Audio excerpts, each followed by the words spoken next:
Good evening everyone and welcome to the Fireside Chat. I'm Brent. I'm pretty sure James and Scott are going to be here in a few minutes. Just before they arrive, just to let you know what's happening on tonight's Fireside Chat. Obviously a very special Fireside Chat. It's James's first Fireside Chat. Also, it's a very special Fireside Chat. Oh, lots of smoke, sorry. Due to the fact that we had a really special email this week from a nurse who looks after the kids at the Dayton Children's Cancer Ward in Ohio. So hi, and a special welcome to all of you, and we're going to have a special segment of the Fireside Chat just for you guys a little bit later. But other than that, we're going to start off welcoming James. We're going to chat a little bit about the highlights that we've had over the last week or so, and then we're going to move into the last bit and a nice little special segment for all those kids there. And I think I hear the vehicle, and here they come. So here comes James and Scott, right on time. So apparently those Nkahuma Pride have laid down. They definitely showed interest in something for quite a while, but I'm secretly a little happy they didn't do anything while I wasn't there. But unfortunately they didn't hunt further. They're probably, being lazy lions, are going to sleep for a little bit before they go anywhere on and carry on hunting. But I'm sure they're going to continue to hunt tonight. Unfortunately for us, they are quite close to our northern boundary, so fingers crossed that they decide to cut in the opposite direction rather than disappearing north again. And that's where they've been for the last while. They even crossed north out of the Sabi Sands into the Manyeleti, where they were for a while, and that's why we haven't seen them for a couple of days. So hopefully they decide to hang around a bit longer this time. Oh, lots of smoke tonight, but oh, there we go, the fire's going a bit better now. That should help control the smoke. Whoa, or maybe not. But so Scott and James are going to be joining us shortly, and please join me in welcoming James. Obviously I've known James a little bit longer than everyone else, so I'm always excited to have a friend working with us. Quite nice that most of us now have known each other from beforehand, and we are starting to build. And here comes the man himself. Hello. Hey James, welcome to your first Fireside Chat. Thank you very much. Hello everyone. There we go. We weren't too far away from you. Shall I take it out now? No, I think we can leave it for a little bit. Build a bit of suspense. Okay, some suspense. So, James, how's your first week been? My first week has been, it's been, well, yes, week and a bit, 10 days. It's been fascinating, I must say. It's been very different from taking a game drive full of 8 people on the back of your Land Rover. Sort of 4,000 or 5,000 on the back of your Land Rover is a slightly more intimidating affair, but I've enjoyed it very much. We've seen some amazing stuff this week. My first day we saw a pride of lions, the same ones we've just been looking at, and a big pack of wild dogs that came running through it. And the most spectacular part of that sighting, of course, was watching the big male wild dog standing, well, I think she may have been a female actually, standing on top of the termite mound and barking almost like a domestic dog as the lions went past. And I mean, what a privilege on your first day to experience something like that. No, what a great start. I mean, I'm going to say I also started on wild dogs on my first day. Well. So, but James, I'm sure the viewers are really interested to know a little bit more about your past guiding experiences, where you've worked before joining us here at WildEarth. My past guiding experiences were, shall we welcome Scott into the circle? We see him hiding in the corner there. He's hiding. Earpiece and everything sorted out. How are you doing, Brent? Hello, sir. Hello, everyone. How are you doing? My previous guiding experience extended to, I've been in the area for 8 to 10 years around here. I started just north of here, about 50 kilometers on a reserve called Ngala, which is in the Timbavati and part of the Greater Kruger National Park as well. I spent 5 years there, 2.5 years as a sort of full-time guide, and the rest as a head ranger and trainer of guides. And that was mainly because I really enjoyed getting into the nitty-gritty of the bush. So what's so great about interacting with people on a continuous basis like we are now is that we get to not answer the same questions, not that the new questions aren't great to get, but we also get to go into some of the more interesting details over the course of the time that we spend with you. Then I spent 2 years just down the way there at a place called Londolozi, where I worked. I actually spent 3 years in total there, where I did a little bit of guiding, but mainly it was training, and then a lot of research in the communities outside the reserve, because people in parks in Africa is often a contested space where poverty-stricken people live outside these game reserves, and there are often conflicts that need to be mitigated, and a lot of my research was based around those conflicts and the conditions that people live in outside these areas. And other than that, I've spent 2 years working for a wildlife film company. I starred in an entirely forgettable children's wildlife show once called Get Bushwise, based on some superb books, and it was superbly produced, in my opinion, and I was the guide on that show, and that was my first sort of experience in front of camera, and I enjoyed it very much indeed. And then I spent 4 years, believe it or not, in Johannesburg, where my soul halved in size because of the general climate of Johannesburg, of anger and aggression. And while I was there, I was writing books and teaching the guitar in order to keep myself in peanut butter and sugar-free foods. Yes, so that's basically what I've done. Now, the guitaring people will hopefully see a little bit later, as yes, part of the plan is for James to perform a song later on the show, so that you'll see all about shortly. But the books you wrote, a little bit more on that? There was a question earlier. I've been part of 3 books. The first one I co-wrote with some other wonderful guides. Firstly, a chap called Chris Roach, who was my original trainer, magnificent naturalist, works for and pretty much runs the ecology side of a company called Wilderness Safaris, which is a huge safari operator now. Then Megan Emmett, who's written various books on nature, and a chap called Dave Hood, who lives in the Eastern Cape now, and he's just completed a tracking app. So some fairly eminent naturalists. And our book was called Whatever You Do, Don't Run. There was a question earlier about a chap called Peter Allison, who also works for Wilderness Safaris. He also wrote a book called Whatever You Do, Don't Run. We were entirely separately doing it. Ours came out first, of course. And he mistakenly called his book the same thing, because it's a quintessential thing that guides say to their guests, especially when you go out on foot. And the last thing you tell them before you go out is, if we should surprise an animal, whatever you do, don't run. Because you don't want to run away from animals. We're not even faster than the Franklins out here. Then the other 2 were fiction, were novels based on my experiences at 5-star game lodges. So people often ask around the Boma fire, like we're sitting like this, or around the dinner table, tell us about what goes on behind the scenes.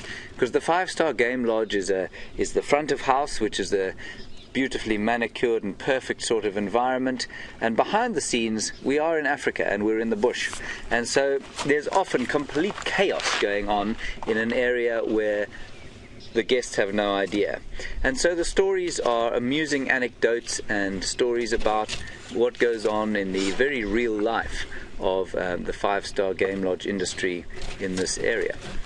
So that's what they were about. James, we have a very specific question for you from Donna in South Carolina. Hello, Donna in South Carolina. She would like to know whether you've ever done stand-up comedy. Donna, I haven't ever done stand-up comedy. Thankfully. I don't think I'm that funny, really. Not like Brent. So, thanks very much for that, James. Just to give you give us a little bit of a rundown of where you're from, and guys, you're going to get a chance to know James much better over the coming months. But we're just going to move on to the highlights of the week for all of us. And James briefly mentioned his highlight there with the wild dog barking at the lions. And Scott, male cub. And we got really lucky. Got a call on the radio from Lee, who's busy training some students actually from America, and he said he had found the leopard. It had been chased up a tree by 2 hyenas, and as we were about to approach the sighting, our radio stopped working. Now, we knew we were close to him, but he was in the middle of the bush in a vague area that we knew of, so we stopped, revved the engine, and he revved his engine back. We were communicating through engine revs, and we thankfully managed to find him and the leopard. And we had been there about 10 seconds before all of you came on board with us, and we got to see him contact calling, which was really interesting because we weren't sure whether he was contact calling in response to his mother or in fact maybe calling in aggression or frustration to the two hyena that were lying below.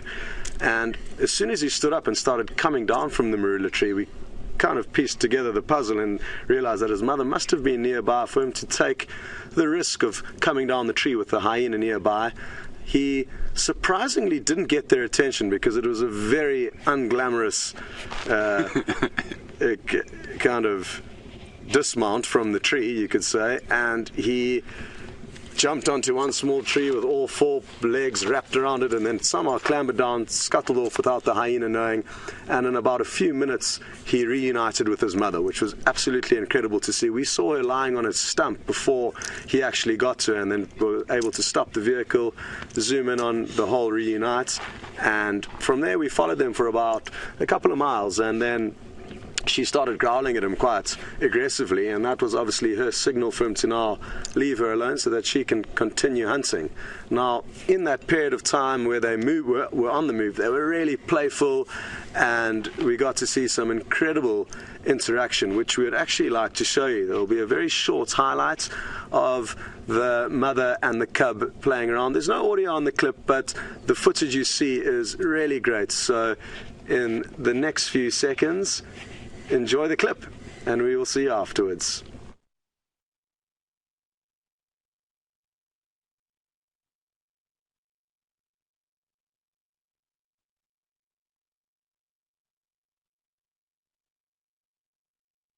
Kind of interaction.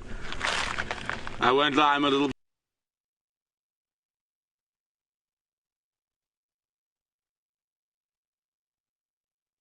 cub. It's probably doubled in size since I last saw it. The last time I saw it, like I said, it was probably half the size, and it was nestled up in a knobthorn tree, hiding from some hyena that had been attracted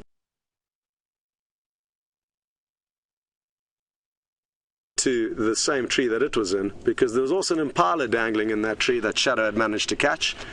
But now we're seeing more of them, which is great. And even this morning we got to follow Shadow again. We just missed him after again she told him to stay put after being on the move with him. But yeah, that's certainly been my highlights. And speaking of jealousy, Brent, while I was on leave, was the first presenter in 7 months to find a serval. Oh, I was very, very lucky. We were actually looking for Shadow that day. We were on Arethusa. Brian and I were just moseying along. We weren't even live. And then all of a sudden we just saw this very small cat jump up and disappear, and I was like, oh look, it's a serval, it's a serval, wait. And I get on the radio and I got hold of Nikki, quickly, we need to see the serval before it disappears. And fortunately it was actually quite relaxed, and it was a young serval, it wasn't an adult serval. I'd probably say sub-adult, and I've been back about 8 times to that exact same area to look for it, but no luck so far. But yeah, really, really exciting. I think the only other serval that's been seen on WildEarth was killed by Shadow. Exactly. It was very unpleasant of Shadow to have killed the serval. But no, it's been a bit slow this last week or so. So it has picked up today. We've been very lucky. We've had 2 cat sightings this morning, but yeah, definitely has been a little bit slow. But that's the bush. It changes every day. It's been slow, but it's been, especially for somebody who's come in here for the first week, and I've been back in the city for a while, and I was up north of Palabora, which is an entirely forgettable town, just north of where we are now. In fact, don't ever go there, forget I mentioned it. But it's been wonderful to be back in the wild again, and we forget, I think, you know, we come into these areas, and especially if we work at these high-pressure lodges where we need to find animals for people who've spent a lot of money to come out here and see what we have to offer. The time and a place like this where there is space, where there is silence, and where there's just a feeling of wilderness is is just wonderful. And so I think we get very caught up with trying to find big animals and trying to find, and it's certainly very pressurized with the camera on the back of your car, and to try and show people the incredible wonders that this place has to offer. But for me, one of the great highlights of this week has been being back in a place where I can't hear any cars, and I can't hear cowbells dingling, or children crying, or dogs barking. And so I hope that you are able to pick some of that up as we go through our drives, because it's a real privilege to have that sort of thing. So we have a question. I think, Scotty, you can take this one. It's from Matthew, who's 9 years old, from the Dayton Hospital. Matthew would like to know, why did the mommy leopard leave her baby by itself? Won't he get afraid of the dark? Well, hello Matthew, and welcome to the campfire with us. You've asked a very, very good question. Now, a lot of people will wonder, why would a mother leave its young cub alone? The answer to your question, Matthew, is that they need to feed their cubs. So without going off and leaving the cub alone, they won't be able to get any food. Now, the reason why they won't be able to get any food if the cub comes along is because he's still so playful and clumsy and still needs to learn about hunting. So by him being with her, he may ruin the opportunity and chase off animals before she gets a chance to catch them. So thankfully though, for leopards, they learn from a very, very young age, just from a month or so, to climb up trees. And what that means is that it doesn't matter what animal comes across them, they'll always be able to climb up a tree, and nothing should be able to give them any trouble once they're up there. The lions can't climb trees, the hyena can't climb trees, and those are the two main animals that will kill baby leopards. It is a very good question, and it just goes to show how clever those little cubs are and how tough and brave they are, because they do get left all alone in the scary place day and night. So thank you very much for sending through that question, Maddie, and hopefully we'll be able to find him in the morning just to show you that he's still okay. But he's been around for 8 months now, so he's well on the road to adulthood. So James, the next one is from Lily, also from Dayton, and she wants to know how and what do you use, 11 years old, and she wants to know how and what do you use to wash your hands because you keep picking up so much poop. Lily, normally I lick my hands. No, I don't. Hygiene is obviously very important. All I do, you must remember that I don't pick up carnivore dung, so any of the dung that comes out of a cat or a dog or something like that, which smells really bad. And I don't know if you've ever smelt, maybe where you're in America, cow dung or horse dung. It doesn't smell great when it's fresh, but after an hour or so it doesn't smell of anything at all. And it's just grass. It's just grass or leaves and a few bacteria that come from the stomach of an animal, and we know that those bacteria don't harm us at all. It's very unlike the dung of a carnivore or even a primate like us, which dung tends to carry a lot more toxic material in it or poisonous stuff, and the dung of a herbivore is really not that poisonous. In fact, it's not poisonous at all. In fact, there's a game in South Africa which some people like to play called Bok Drol Spoeg, which basically means antelope dung spitting competition, where people will take the small pellets from something like an impala, plop them in their mouths, and then spit them. And the person who can spit them the furthest is the winner. And that just goes to show that the herbivore poo is not in fact a danger to us at all. I am quite careful though when I have fiddled with the stuff not to put my hands in my mouth, although it wouldn't be a problem if I did. I hope that answers your question. Okay, well, we've just got another question through from Gail in Calgary. Good evening, Gail, and welcome on board. This one I think Brent needs to answer because it's his fault that we're not finding K and Q, Quarantine and Kunyuma, two leopard brothers. What are your thoughts on why we're not seeing them as much anymore? Well, Gail, thanks very much. It's a really good question. Gail, we were incredibly spoilt with those two boys. We were sort of at the right time when they were big enough to do a lot of their own hunting.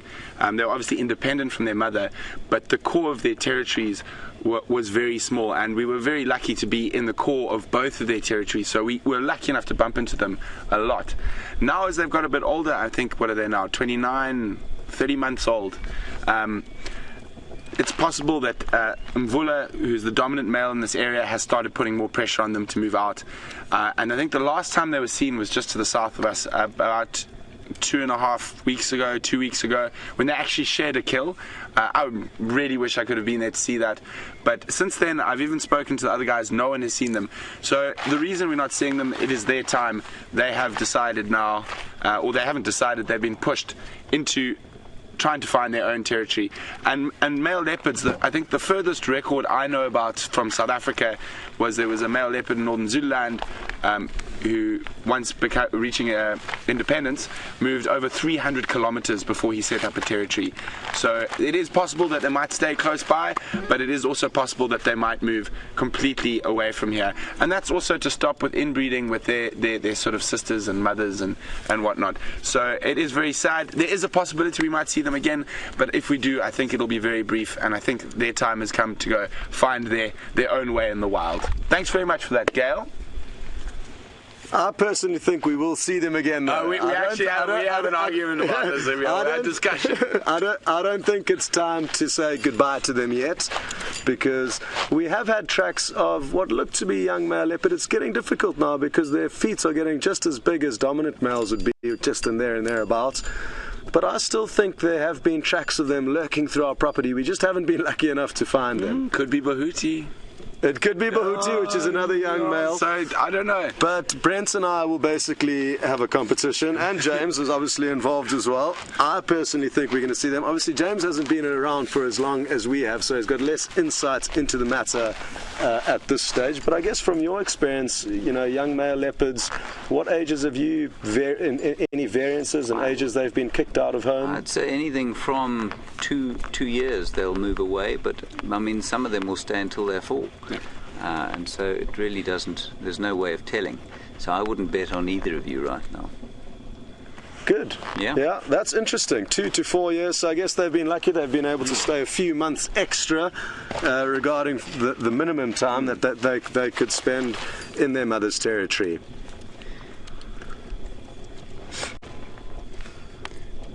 So I just wanted to add one more thing about that question about the darkness of the leopards and leaving the cub. I think it was to Matthew. Yeah. And Matthew, you must remember that the cats here are able to see far better than we can at night time. So what looks like darkness to you and me is actually more probably like a dim twilight, or that sort of time of the day when the sun's just gone down. That's what it looks like to them. So it doesn't look like it for you, like it does for you when they switch the lights off and you can't see anything anymore. So that's quite important for you to understand. We're going to take another question from Gracie, who is 7 years old. Hi, Gracie. Welcome. Really nice to have you with us. Gracie would like to know, do we swim in the water holes here? Well, I think we can all say an emphatic no. No, Definitely not. We don't. It's tempting though, Gracie. It's very tempting because it gets so hot during our summer, and you can see the animals swimming, the buffalo and the rhino, elephants, a lot of the animals, even hyena will swim into the water to relax and keep cool. But the reason why we can't is because there are 2 different animals, mainly one though, that don't like us swimming in their ponds. One of which is the hippo, but the more dangerous animal than that is a crocodile. And Brent will probably be able to tell you why they're more dangerous than the hippos. Well, it's one of the few animals that actually we are included naturally in their diet. Lions are dangerous at night, but during the day they'll run away from you, whereas a crocodile will eat you every time if you're swimming around there. And I'm quite fond of my legs.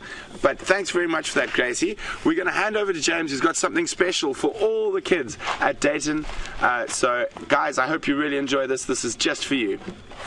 So I'm going to sing you a little song now, and this song was written by a great South African called Johnny Clegg.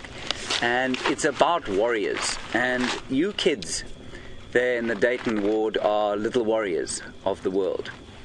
And the song is about the great big African sky and the strength that the African sky will give us and gives us every day. And it's about these warriors who have to go off from where they've lived in a place like this and go off to the city and live underground, where they have to think about the sky for their inspiration. And so this little song is about the warriors of Dayton and the warriors of Africa, and I hope that you will draw some strength from the amazing African sky that we try and show you every day. It's called African Sky Blue.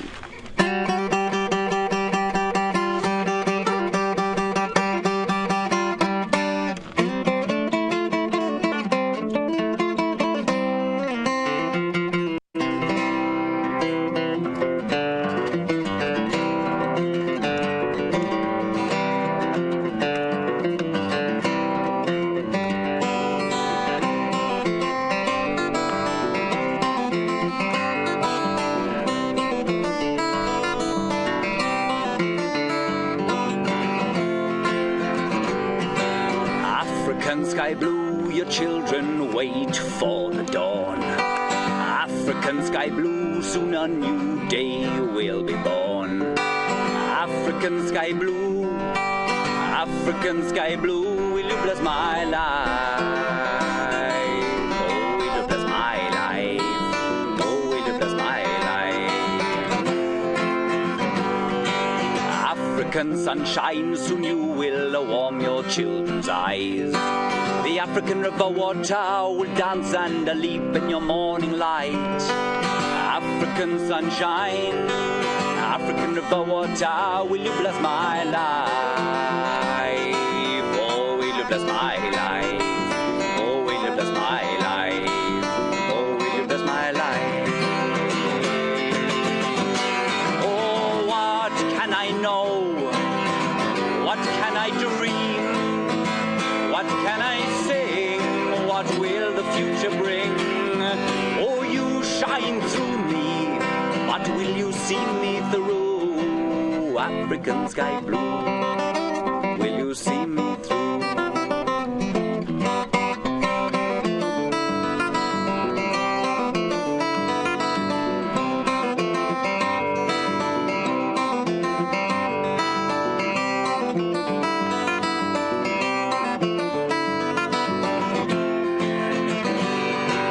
African thunderstorm, your soldiers march through the air.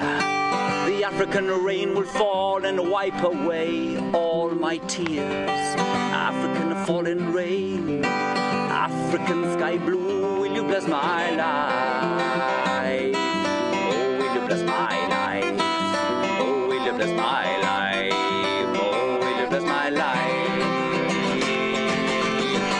Oh, the warrior's now a worker. His war is underground.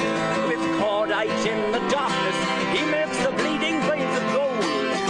When the smoking rock face murmurs, he only thinks of you.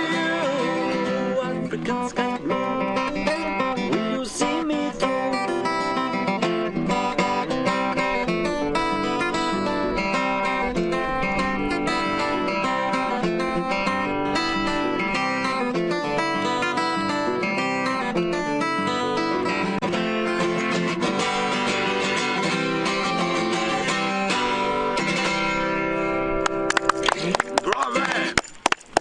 Bravo! Well done, Mr. Henry. Thank goodness James can sing, because if Scott and I started singing, you would both log off immediately. Everyone would disappear. And obviously play the guitar too. It's two things that we can't do. Thank you very much.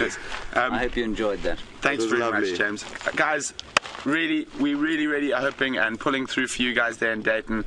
Keep watching us. We really appreciate the fact that you do. It's very, very special to be able to just do something little for you guys. So thanks very much, and I hope you guys keep watching.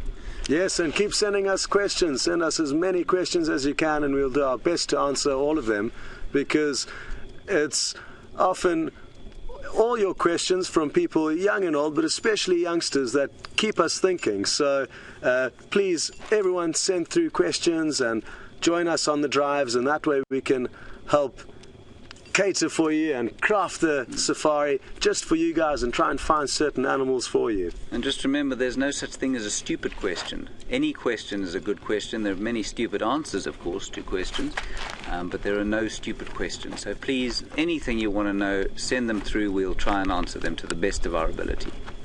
Now for a little bit of fun, due to some comments made earlier in the week by me, there's a request for a height comparison for the three of us. We're all sitting at the moment. It's a very fair comparison at all. Actually. You've got to show off with your guitar now. Yes, we get to make up with our height. So if we all stand next to each other, so we're actually all in height. There we go. There you can see James is actually the tallest out of everyone. Yes. So there we go. Very tall.